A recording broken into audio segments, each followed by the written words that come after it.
اعوذ باللہ من الشیطان الرجیم۔ آئیے قرآن پاک کے ترجمے کا آغاز کرتے ہیں۔ سورۃ الفاتحہ مکیہ، سورہ فاتحہ مکیہ ہے۔ اس میں 7 آیتیں ہیں اور 1 رکوع ہے۔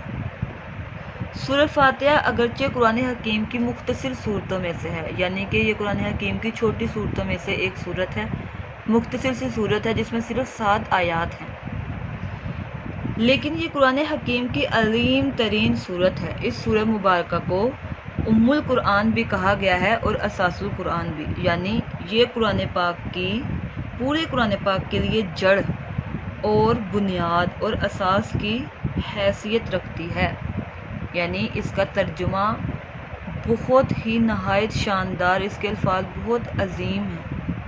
یہ پورے قرآن پاک کی جڑ ہے کیونکہ اس میں توحید بہت واضح بیان کی گئی ہے۔ سورہ حجر کی آیت ہے، اس کا ترجمہ ہم نے اے نبی صلی اللہ علیہ وآلہ وسلم آپ کو 7 ایسی آیات عطا کی ہیں جو بار بار پڑھی جاتی ہیں اور عظمت والا قرآن۔ آگے صحیح بخاری کی ایک روایت ہے کہ رسول اللہ صلی اللہ علیہ وآلہ وسلم نے ارشاد فرمایا، الحمدللہ رب العالمین ہی سبع المثانی والقرآن العظیم الذی اوتیہ۔